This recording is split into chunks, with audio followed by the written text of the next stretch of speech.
जय श्री राधे, जय श्री कृष्ण भक्तों, आप सभी का स्वागत है आपके अपने चैनल सनातन प्रीति पर। आज हम सुनेंगे आषाढ़ मास की योगिनी एकादशी व्रत कथा। धर्मराज युधिष्ठिर ने एक भगवान श्री कृष्ण से कहा, हे माधव, आप कृपा करके आषाढ़ माह के कृष्ण पक्ष की एकादशी की कथा सुनाइए। इस एकादशी का क्या नाम तथा महात्म क्या है? श्री कृष्ण ने कहा, हे पांडु पुत्र, आषाढ़ मास के कृष्ण पक्ष की एकादशी का नाम योगिनी एकादशी है। इसके व्रत से सभी पाप नष्ट हो जाते हैं। हे धर्मराज, तुम्हें मैं पुराण में कही हुई कथा सुनाता हूँ, ध्यान पूर्वक श्रवण करो। कुबेर नाम का एक राजा अलकापुरी नाम की नगरी में राज्य करता था।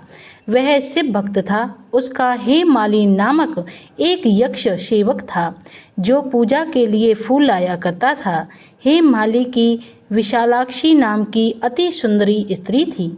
एक दिन वह मानसरोवर से पुष्प लेकर आया, किंतु कामासक्त होने के कारण पुष्पों को रखकर अपनी स्त्री के साथ रमण करने लगा। हेममाली की राह देखते देखते जब राजा कुबेर को दोपहर हो गई तो उसने क्रोधपूर्वक हेममाली को बुलाने की आज्ञा दी। डर से कांपता हुआ हेममाली राजा के सामने उपस्थित हुआ।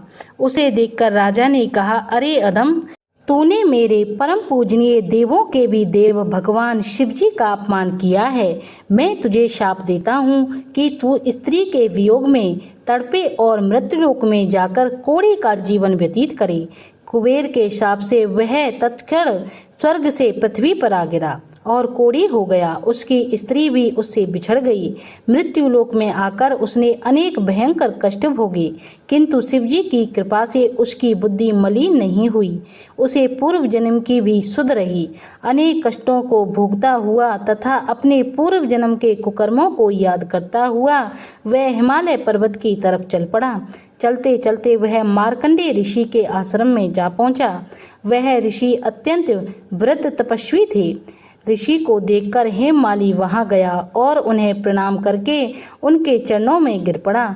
हेममाली को देखकर मार्कंडेय ऋषि ने कहा, तूने कौन से निष्कृष्ट कर्म किए हैं जिससे तू कोढ़ी हुआ और भयानक कष्ट भोग रहा है? महर्षि की बात सुनकर हेममाली ने संपूर्ण वृत्तांत सुनाया और रोने लगा। फिर मार्कंडेय ऋषि ने कहा, हे हेममाली, तूने मेरे सन्मुख सत्य वचन कहे हैं, इसलिए मैं तेरे उद्धार के लिए एक व्रत बताता हूँ। यदि तू आषाढ़ माह के कृष्ण पक्ष की योगिनी नामक एकादशी का विधान पूर्वक व्रत करेगा तो तेरे सभी पाप नष्ट हो जाएंगे। महर्षि के वचन सुनकर हेममाली अति प्रसन्न हुआ और उनके वचनों के अनुसार योगिनी एकादशी का विधान पूर्वक व्रत करने लगा। योगिनी एकादशी के व्रत के प्रभाव से अपने पुराने स्वरूप में आ गया और अपनी स्त्री के साथ सुखपूर्वक रहने लगा। भगवान श्री कृष्ण ने कहा, हे राजन, इस योगिनी एकादशी की कथा का फल 88,000 ब्राह्मणों को भोजन कराने के बराबर है। इसके व्रत से सभी पाप नष्ट हो जाते हैं और अंत में मोक्ष की प्राप्ति होती है। यही थी आज की वीडियो। उम्मीद है वीडियो आपको पसंद आई होगी। ऐसी ही धार्मिक कथाएं और वीडियो देखने के लिए हमारे चैनल सनातन प्रीति को लाइक, कमेंट, शेयर और सब्सक्राइब जरूर करें। जय श्री राधे, जय श्री कृष्ण, जय श्री हरि विष्णु।